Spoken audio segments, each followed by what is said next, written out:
ফিকে ইল্লা বিল্লাহ। আলোচনা শুরু করুন।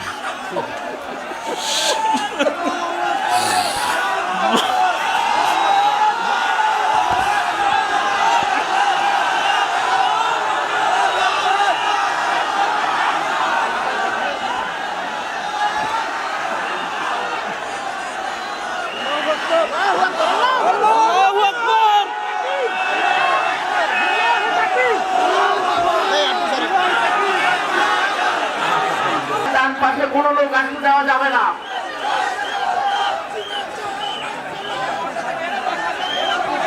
সম্মানিত সুধী মণ্ডলী, তৌহিদি জনতা, আপনাদেরকে বিনীতভাবে বলছি,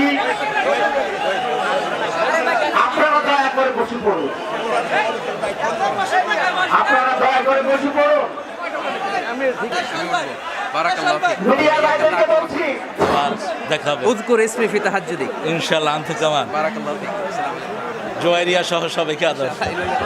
সম্মানিত উপস্থিতি, আর আমার প্রিয় ডক্টর মিজানুর রহমান আজহারি, 12 বছর আগে ওর এলাকায় গিয়েছিলাম আমি। ও তখন কোরআন তেলাওয়াত করেছিল। তো কোরআন তেলাওয়াত শুনে আমার ভালো লেগেছে। আমি বললাম এদিকে আয়। আমার এটিএনের একটা ছোট্ট কার্ড ছিল, ওটা দিলাম তাকে, বললাম দেখা করবি এটিএনে। গেছে। যাওয়ার পরে আমার আলোচনার আগে দিয়ে একটু আলোচনা রেকর্ড করে টেলিভিশনে ছেড়ে দিলাম।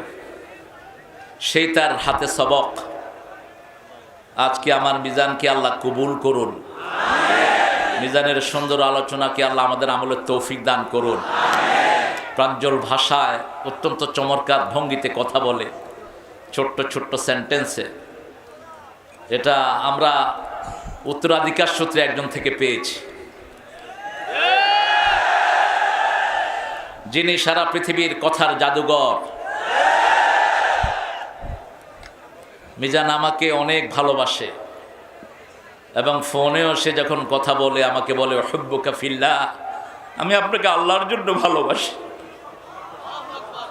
আমিও তাকে আল্লাহর জন্য ভালোবাসি। অনেক দিনের বেদনা ছিল ওর একটু দেখা হোক, আমারও ছিল তাই। এই জন্য দুইজন একজন আরেকজনকে দেখে শান্ত থাকতে পারলাম না। এটাই আমাদের মোমেনদের পরিচয় হওয়া উচিত। আজকে তাফসীরের ময়দানে যতজন কথা বলেন আল্লাহ সবাইকে কবুল করুন। হযরতুল আল্লাহ মাওলানা তারিক মুনাওয়ার ভাই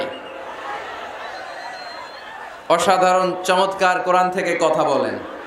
যাদেরকে দেখে দেখে আমরা কথা শিখেছি, যাদের অনুপ্রেরণায় এই কোরআনের ময়দানে আমরা এসেছি, তাদের মধ্য থেকে অন্যতম হচ্ছেন আমার শ্রদ্ধাভাজন বড় ভাই আল্লামা তারিক মুনাওয়ার ভাই। সে অনেক আগে ভাইয়ের সাথে দেখা, কত সালে, 2007-08 দিকে বোধহয়। তার মানে এক যুগেরও বেশি ভাইয়ের সাথে দেখা নাই। মাঝে মাঝে ফোন আলাপ হয়। আমেরিকায় যখন থাকতেন মাঝে মাঝে কথা হতো। অনেক ভালোবাসেন আমাকে, অনেক স্নেহ করেন, খোঁজ খবর নিতেন খুব। বলতেন মিজান আমি নাই, তোমরা কথা বলতেছো, এত বেশি মাহফিল রেখো না যে স্বাস্থ্যের ক্ষতি হয়। প্রতিদিন গরম দুধ খাওয়া। বড় ভাই যেমনি ছোট ভাইয়ের খোঁজ খবর নেয়, এভাবে খোঁজ খবর নিতেন। অসাধারণ ভঙ্গিমায় কথা বলেন। অ্যারাবিক, ইংলিশ সব ল্যাঙ্গুয়েজে প্যারালাল, ঠিক কিনা?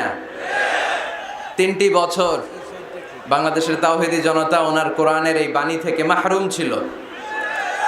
আবারও আমাদের প্রিয় বক্তা আমাদের মাঝে ফিরে এসেছে। আমরা সবাই পড়ি আলহামদুলিল্লাহ।